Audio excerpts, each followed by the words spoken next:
Жүре солтүстіктегі жұртқа да жеттік. Қанша жылдам жүрсек те, көп жерлерге қайрылмай кетсек те, осыған дейінгі сапарымыздың өзіне біршама уақыт кетті. Қанша екенін нақты айтпай қойын. Күнде суытып кетті, тіпті қар жаууы да ғажап емес. Дегенмен де бұл менің жерімнің көркі мен қазынасын паш етуге еш кедергі бола қоймас.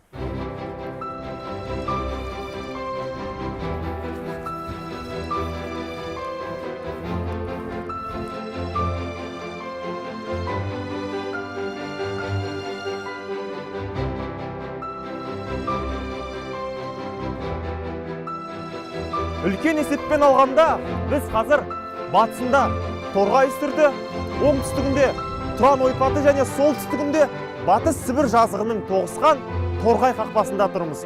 Бұл жолғы алғашқы қадамымыз Наурызым қорығынан басталмақ.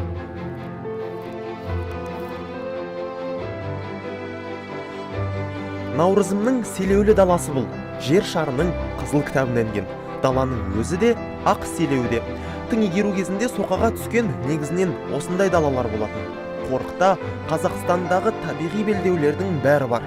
Шөл, шөлейт, дала, орманды дала және орман. Әрі олардың контрасттары анық, әдемі көрінеді. 13 көл бар. Мына жатқан батпақты көл. Бұл батпақты емдік мақсатта пайдалануға болады.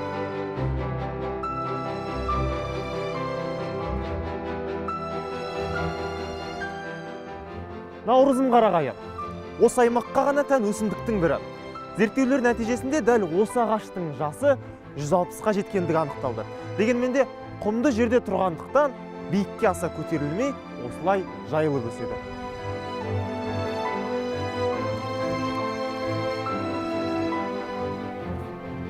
Орман ішінен қарағайдың түрлі пішінін көресіз. Күннен сая, желден ық болатын киіз үйтектестері де табылады. Қорықта мекен ететін су бүркіті ұясын тек осы Наурызым қарағайының ұшар басына салады екен. Мұнда құстың 292 түрі, сүт қоректілердің 45 түрі мекендейді. Олардың қорғалуы 45 қорықшының мойнында. Осы жатқан 191 мың гектар аумақта бірде-бір тіршілік иесіне адамның зияны тимеуі керек.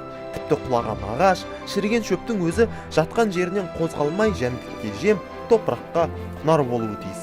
Қорық дегеніміз міне осы.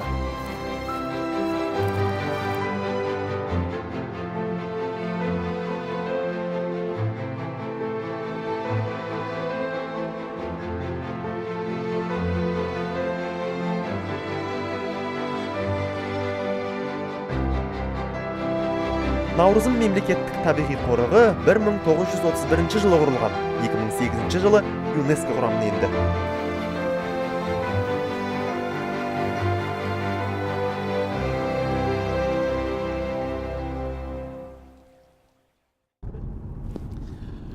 Осыдан 1-2 жыл бұрын британдық Хорс журналында Кимберли Браун деген автордың мақаласы жарық көрді.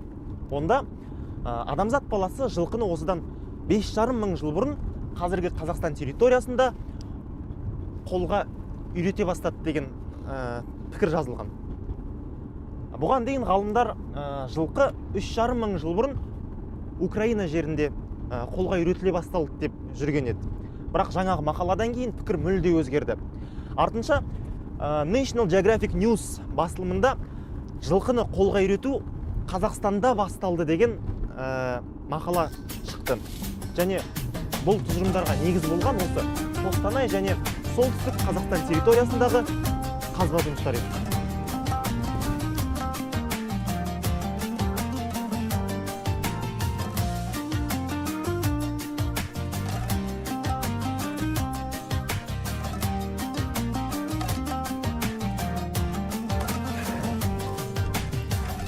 Жылқы туралы әңгімеміз тереңдей түсетін болды. Біздің келіп тұрғанымыз Қостанайдағы қазақ тұлпары жылқы зауыты. Осы өңірдің мақтаныштарының бірі. Ассалаумағалейкум. Қалыңыз қалай? Иә, осы зауыттың танысыға.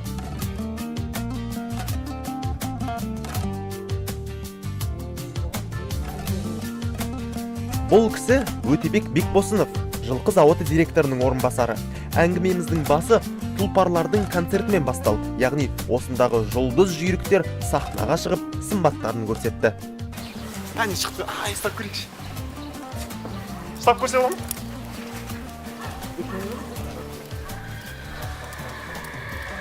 Бұл 7-8-дегі, е? Бұл 7-8 айлық қол ғой. Не?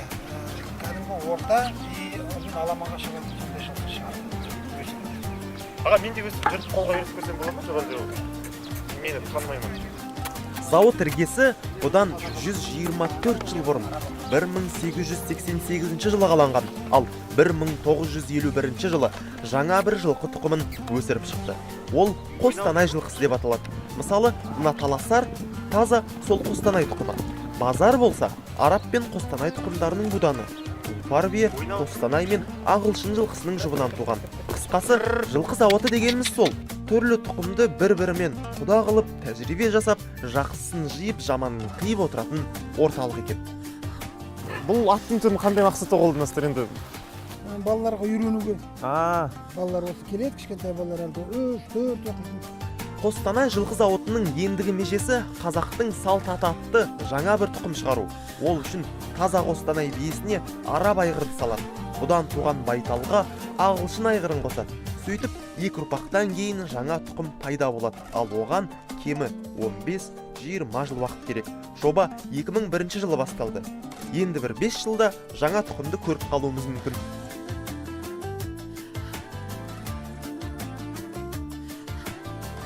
Мына VIP қорада бәйге аттары, бағалы биелер мен ардақты айғырлар тұрады. Яғни, не өзі жақсы шабатындар, не жақсы құлын туатындар. Соңғы 10 жыл ішінде зауыт тұлпарлары 328 жүлде алыпты. 30 қоры 16 көлік, 20 миллион теңге. Ондай аттардан айналып қана кетпейсіңдер. Сөйтсек, мұнда айналып кету аздық етеді екен. Алай-бұлай болып кетсе, оларға ауладан топырақ бұйырады. 6 жылқыны кіргізеді мұнда, 6 жылқыны. Содан кейін барып, ананың ішінде өзінің адам отырады, оператор. Мынау неден бастайды? Мысалы, аяңдаудан. Аяңдайды, одан кейін желейді деген сияқты. Егер де мінетін болсаң, мына бір адам керек қой. Мына орда алтауын, мысалы, мынаның ішіне кіргізіп қойды, мысалы, алтауын екенін бірақ қана адам сонымен нетіліп отыр. Жылқы атаулысын көп көре бермеймін. Бірақ енді мініп көрдім кезінде, бірақ қазір енді рұқсат берсеңіз, осындай бір жуастау немесе бәрі асау болсын, жылқыға мініп көрсем бола ма? Жарайды, әңгіме жоқ. Болады ғой? Болады.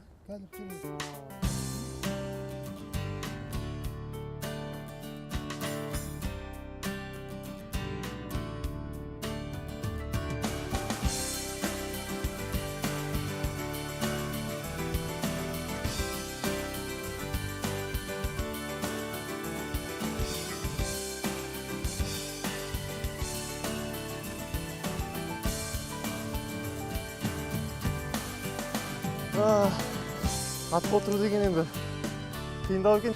Ол көптен бері атқа отырмағандық ол. Мен отырмаған ба негізі? Бірінші шабуы жақсы екен. Бірақ бүгін кішкене қиынырақ, мына жаңбыр жауып кетті ғой. Құлақ кете жаздадым былай. Бұрылған кезде қиянға. Ал, ендеше аға, көп рахмет сіздерге. Атқа міндік, азды көп ақпарат алдық. Сіздердің істеріңіз алға басып, жылқыларыңыз жүлделі орын ала берсін. Көп рахмет сіздерге. Жолдарыңыз рахмет. Амандықпен келсін.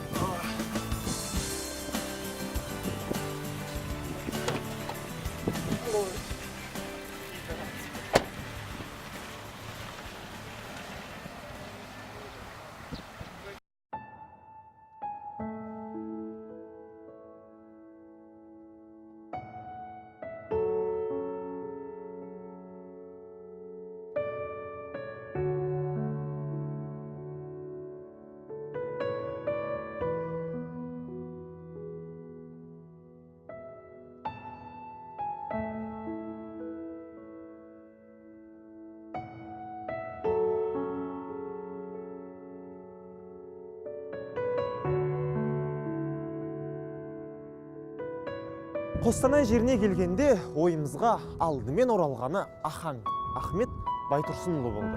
Өйткені ол кісі осы өңірдің тумасы. Сосын әрине әрбір қазақ үшін идеал болуға лайықты тұлға.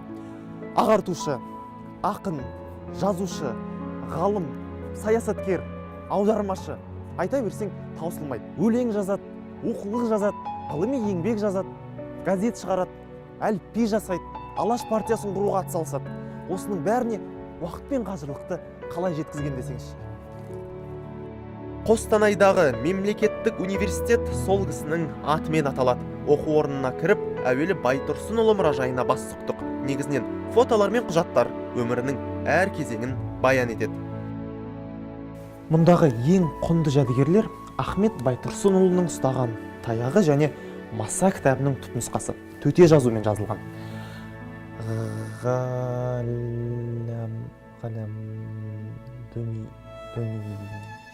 Болмақ. Маған белгісіз әріптер көп. Оны дұрыстап оқу үшін Ахмет атамыздың өзі жасаған мына әліпбиді дұрыстап үйрену керек. Бұл экспонаттың құндылығы сол, Маса түпнұсқасының бұдан басқа даналары сақталмаған. Саламатсыз аға. Саламатсыздар. Қалыңыз. Құрметті. Мұражай директоры Мэлс Хамзин шын астындағы шындықтарды қайыра бір тізбелей келіп, сөзін Қостанай топырағының тумаларымен түйіндеді. Шоқан Уәлихановты біздің туған жердің тұлғасы мысалы. Алтынсарин Ыбырай, Амангелді Иманов деген сияқты. Спандияр Көбеев. Енді соңғы кезде мысалы өнер адамдарына келетін болсақ, мысалы Серке Қожамқұлов, Қапан Бадыров, Өмірзақ Елубай, Өмірзақ Бейімбет Малин жазушы өздерің білесіңдер. Мінекей осының бәрінде, мысалы осының бәрінде солардың өмір баянымен біз студент жастарды таныстырып, тәрбиелеп жатқан жағдайымыз бар.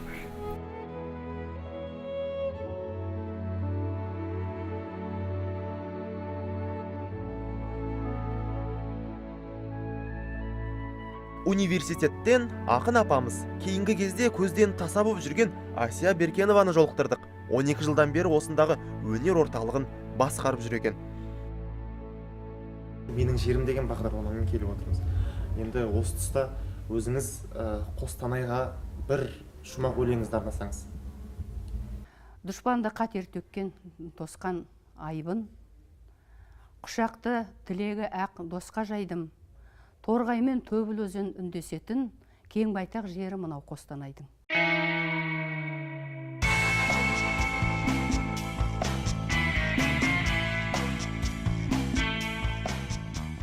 Біз қазір Қостанай облысындағы жас өспірімдерге арналған олимпиадалық резерв спорт кешенінің алдында тұрмыз.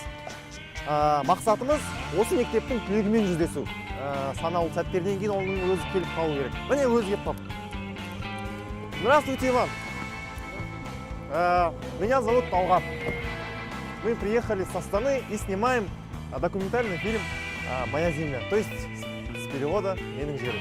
И вот сегодня мы приехали в ваш родной край и хотели бы узнать о городе, о том, как он расцветает от самого олимпийского для нас чемпиона. Ну, что касается города, как он расцветает, да, все знают, да, что Кустанайская область, Кустанайский край богат пшеницей, это одно мы знаем, да, там какие-то предприятия, Сингапур. Ну, а я как спортсмен могу сказать, что именно спортивный рост наблюдается.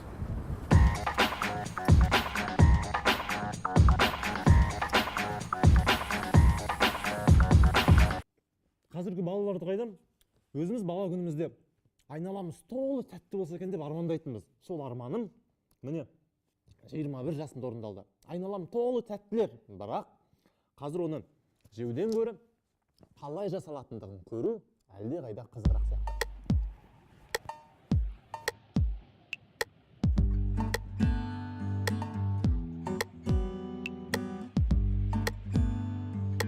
Жеуді айтас, шоколад цехында тәттінің иісінен-ақ қарын тойғызуға болады. Жағымды, бірақ ауырлау иіс. Сонымен мен Баян сұлу кондитер фабрикасына қонаққа келдім.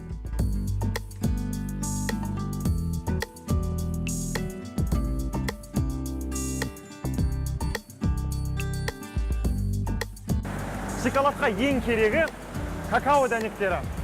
Ол Гана мемлекетінен әкелінеді.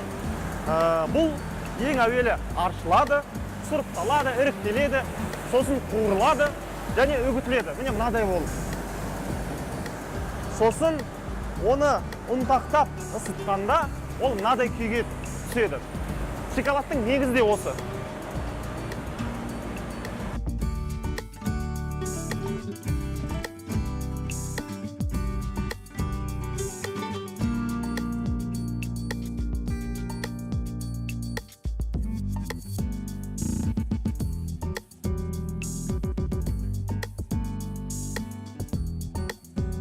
Шоколад цехында 50 адам тәулігіне 90 тонна тәтті жасайды. Ал мынау мәмпәси бөлімі, яғни карамель цехы.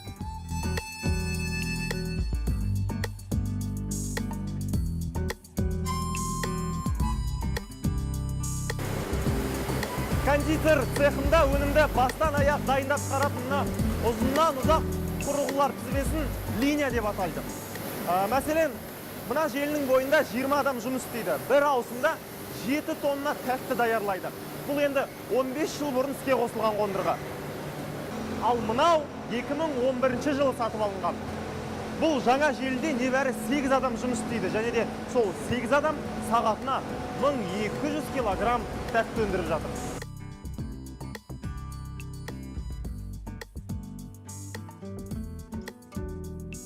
Жаңа желі бизнестің жол картасы 2020 бағдарламасының жемісі. Жұмыс күші 2 есе аз, өнімділігі 2 есе жоғары. Жалпы карамель цехының тәуліктік қуаты 100 тонна кәмпит.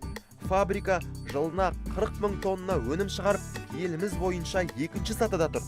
Жасалатын тәттінің түрі 200-ден асады, және жыл сайын 15 түрге жаңарып отырады. Бұл күні Баян сұлуды Орта Азия елдері, Әзірбайжан, Ауғанстан, Германия секілді ондаған елдің дүкені мен дастарханнан табасыз.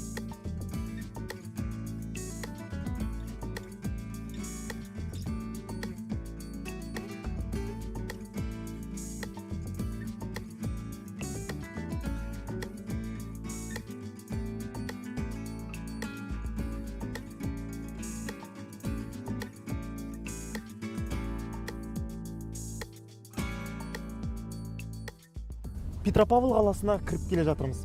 Өздеріңіз көргендей, бұл жаққа қыста келіп қойыпты.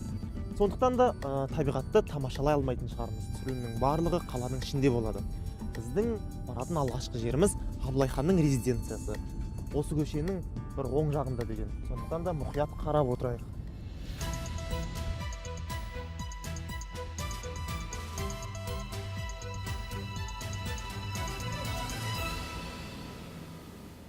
Абылайдың ақ үйі Қызылжар деген қалада жарға жақын салынған деп үкілі ыбырай жырлайтын ақ үй осы.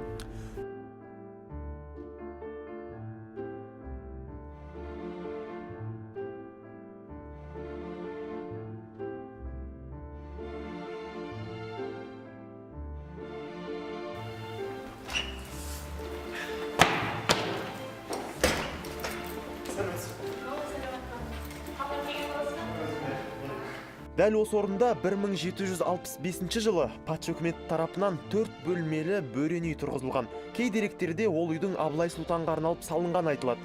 Ханның мұнда тұрған-тұрмағаны, тіпті келген-келмегені туралы қилы пікірлер бар. 19 ғасырдың басында ағаш үй белгісіз себептермен өртеніп кеткен.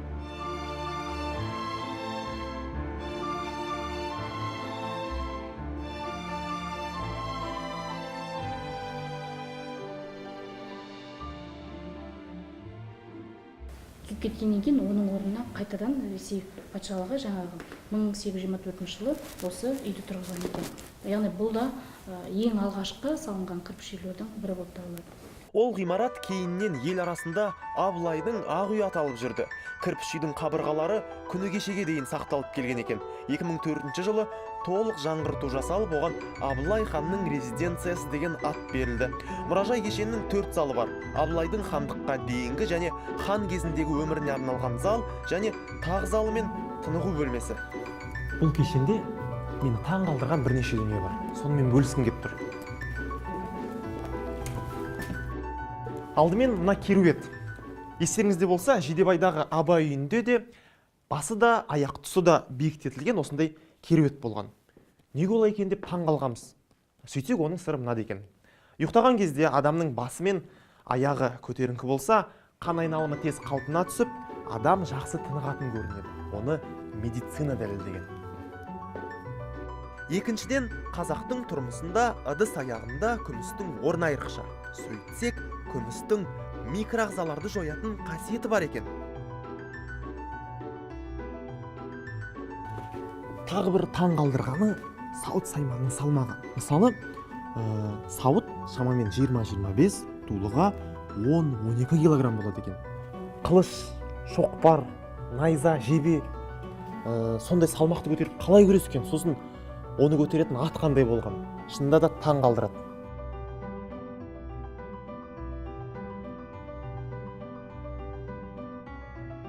Бәлкім мынадай болған шығар. Әйтпесе, Қабанбайдың 17 жасы туралы анау-мынау атқа мінсе, аяғы жерге сүйретіліп қалар еді деп суреттелмейтін бет. Мынау тай, мынау құнан, мынау дөнен. Бұл жылқы зауыты емес, бұл Петропавлдағы Зенченко шаруашылығы. Асыл тұқымды мал өсіреді. Осындай 300 жылқысы бар. Дегенмен негізгісі сиыр.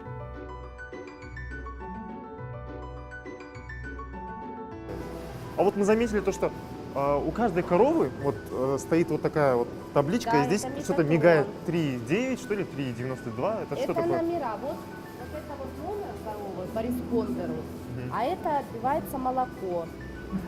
Что делает? Молоко. Вот 4,68, сейчас она даст 5 литров. Это молоко, номер коровы и молоко. А оно сразу, значит, автоматически льется и уже... Да, уже вот 5 литров она дала. Ничего себе. Бір сиыр 40 литр сүт, бір фляк. Ал менің апамның сиыры жарты шелек сүт береді. Қызық, оның үстіне бұлар цементаль тұқымы, етті бағыттағы сиырлар. Ал сүтті бағыттағы канадалық сиыр 60 келі сүт сыйлайды екен.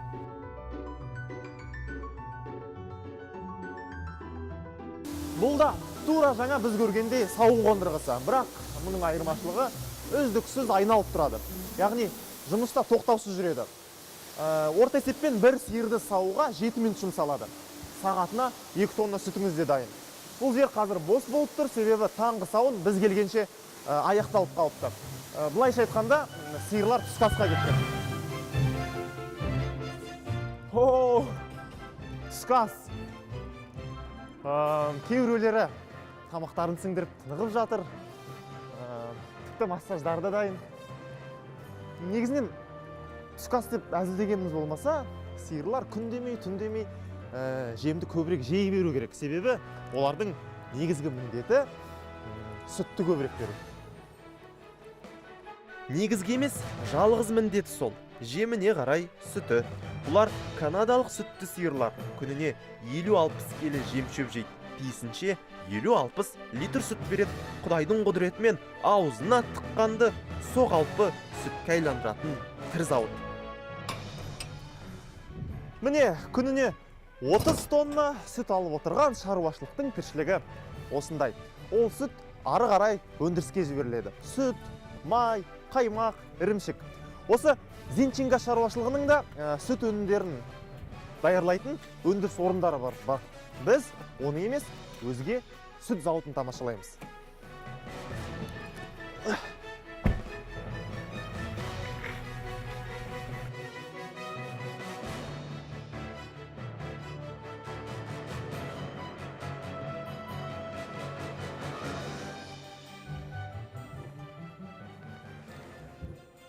Бір байқағанымыз, бұл өңірде сүт өнімдерін даярлайтын зауыттар көп ақ екен. Біз қазір солардың ірі емес, ұсақ емес қатардағы біреуіне келіп отырмыз. Соның өзі тәулігіне 17 тонна өнім шығарады. Егер санмен айтсақ, ол 24 мың қапшық сүт, 7 мың қап.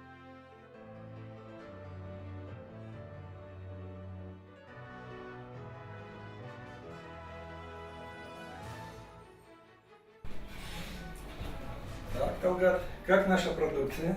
Отлично. Ну, чтобы ты убедился, как мы ее производим, в каких условиях санитарных. Поэтому я предлагаю вам пройти со мной цех. Увидеть наяву. Өндірісте көретін қызық жоқ. Бәрі жабық құрылғының ішінде. Директор Сергей Дмитриұлының айтқаны мынау: жылына 5000 тонна сүт өнім даярлайды. Ол еліміздің 5 облысына таралады. Биыл ашылғанына 21 жыл, яғни тәуелсіздік екеумізбен жасты. Сөзінің соңын кеңеспен бітірді. Тұтынушылар өнімнің қапшығына назар аудару керек. Сақтау мерзімі ұзақ болса, оның құрамында қоспа көп деген сөз. Қорапшаның әдемілігіне қызықпаған жөн. Қабы қымбат болған сайын, ішіндегі өнімі арзан келеді. Бұл сөзге біздің алып қосарымыз отандық өнімді таңдап, отандық өндіріске үлес қосайық. Мұнда екі мақсатпен келуге болады: табиғатты тамашалау үшін, немесе жылынып алу үшін. Сыртта -25, қысқы бақтың ішінде +25 градус температура. Қызылжардың қақ ортасындағы ботаникалық бақ, аумағы 2 гектар. Негізі 100 жыл бұрын 1912 жылы қаланған. Алғашында консерва зауытына лувр өсіретін оранжерея болып құрылып, кейіннен баққа айналған. Қазір мұнда экзотикалық өсімдіктердің 1000-нан астам түрі бар. Экватор өсімдіктері, жерорта теңіз белдеуі, оңтүстік америкалық ағаштар.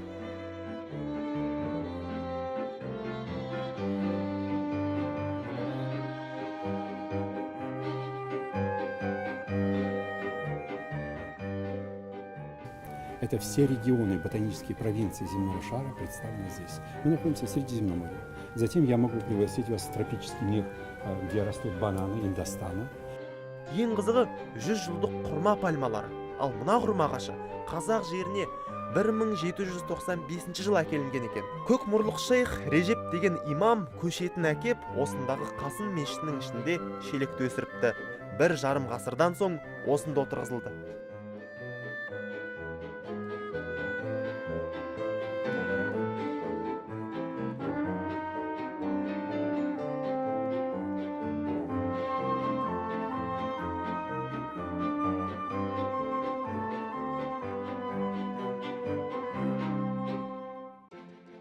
Бақтың қасында жылынып алатын тағы бір жер бар.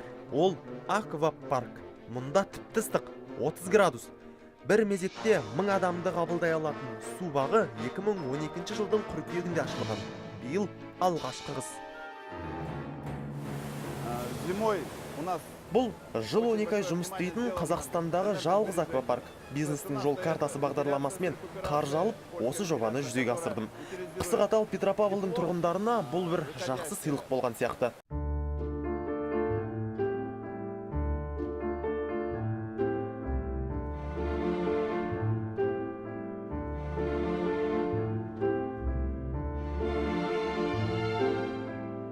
Иір-ғиыр жол басып, ертістің жағалауына қайра соғып тұрмыз. Өткен жолы Өскемен, Семейден көрсек, бұл жолы Павлодардан. Қазір ертіс аздап қатып жатыр. Дегенмен бұл жолы су жайын сөз етпейміз, қала жайлы, ондағы ірі-ірі өндіріс орындары жайлы айтамыз.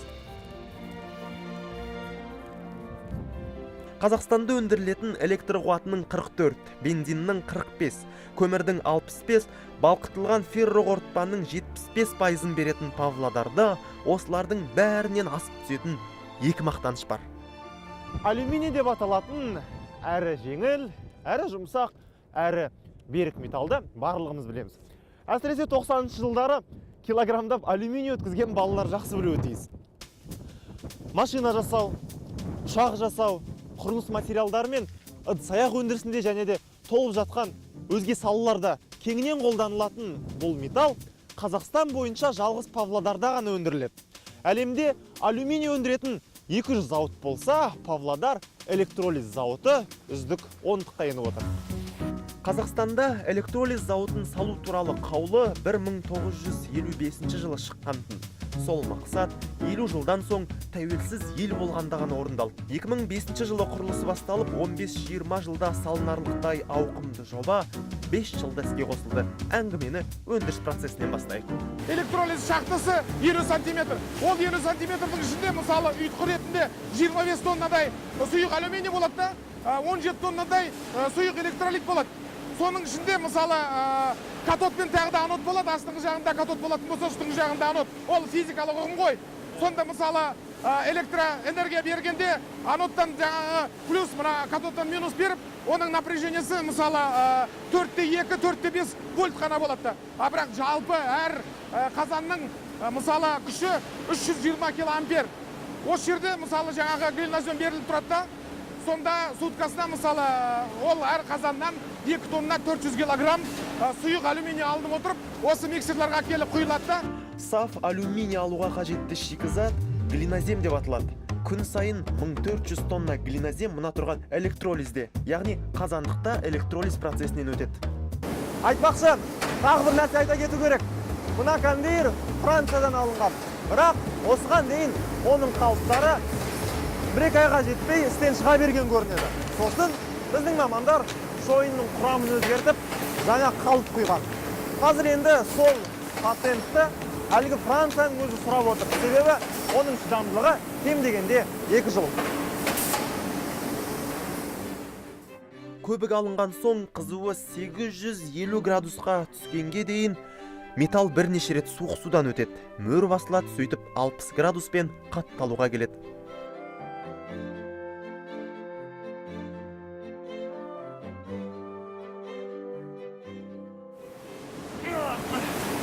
Міне, зауыттың таза өнімі. А805 маркалы 20 келілік құйма.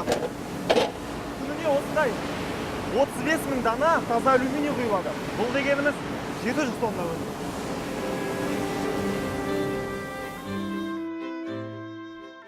Соңғы бекет оны тексеріп, қабылдап алу.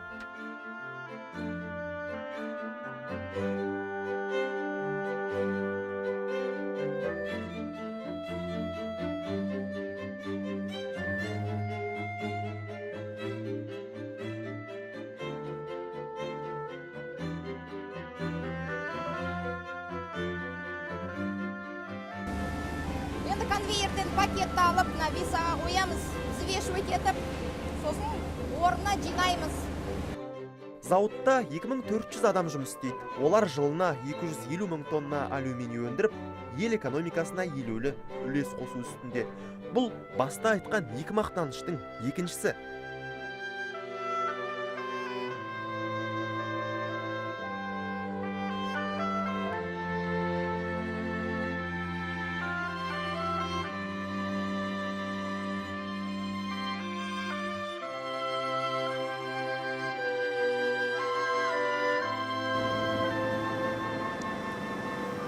Кәдімгі табиғи ас тұзын біз астың дәмін кіргізетін зат ретінде қабылдаймыз. Мына тау-тау тұрған тұзға қарап бір алып асхананың қоймасы деп әзілдеуге болады. Бұл тұздың құрамы химиялық құрамы. Натрий мен хлордың қоспасы. Яғни бұдан өндіріс пен химиялық тұрмысқа қажетті құнды заттар алынады.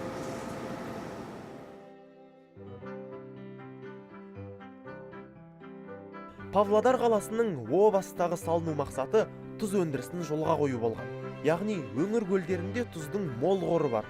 Каустик зауыты сол тұздан бірнеше химиялық өнім алып отыр. Әуелі тұздың судағы ерітіндісі. Біздің зауыт бұрынғы Павлодар химия зауытының базасында 2002 жылы құрылған. 2010 жылдан өнім шығара бастады. Өндіріс орнымыз Қазақстанның үдемелі индустриялық даму бағдарламасына еніп отыр. Байкальский целлулозно-бумажный комбинат.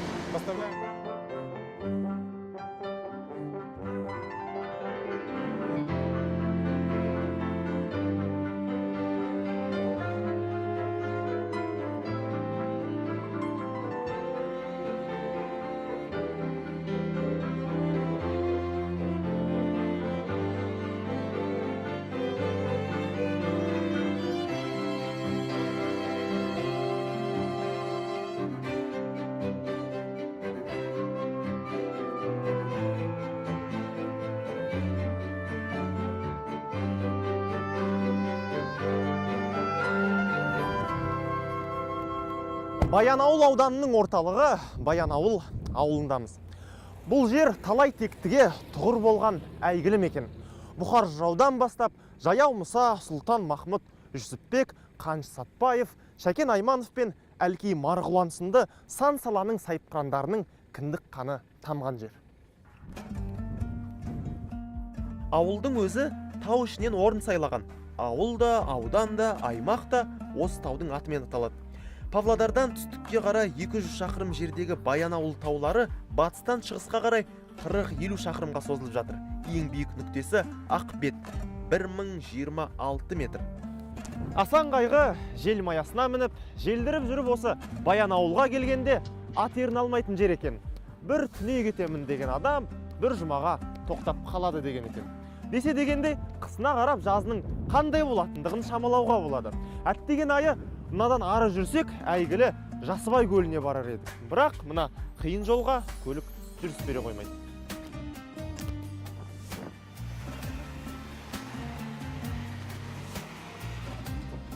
Дегенмен, Баянның қасына тап келгеніміздің өзі қайырлы болды. Жазғы жамалын жоқ дегенде экраннан тамашалап жүрміз. Қарлы келбетін тап қазір тұңғыс рет көріп, тамсанып жатсаңыз, мақсатқа жеткеніміз емес пе? Осы өңірдегі ірі көлдердің бірі Сабынды көлдің жағасында тұрмыз. Аумағы 7,5 шаршы шақырым. Жасыбай мен екі арасы 17 шақырым. Су өте жұмсақ және жазды күні беті көбіктеніп тұрады. Сабынды көл деп аталуы да содан болса керек. Ат жарыстырып, балуан күрестіріп үйренген біз кейде Баянауыл мен Бурабайды да бәсекелестіріп жатамыз. Меніңше бірінен бір асат, тек Баянауыл басынан бұлт кеткенмен жарнамасы жетпей тұр. Қысты күні жер аралаудың бір қиыны, жол қиын, ал күн қысқа. Баянауылдың бір пұшпағын ғана тамашалай алдық. Ақбеттау, Торайғыр мен Жасыбайға, Кемпіртас пен Найзатасқа барудың сәті жазда болмаса, мұндайда келе қоймас. Сондықтан да бұл бөлімнің соңын Баянауылдың жаздағы көріністермен көмкерсек жөн болатын шығар. Ал келесі бекет Көрікті көкше.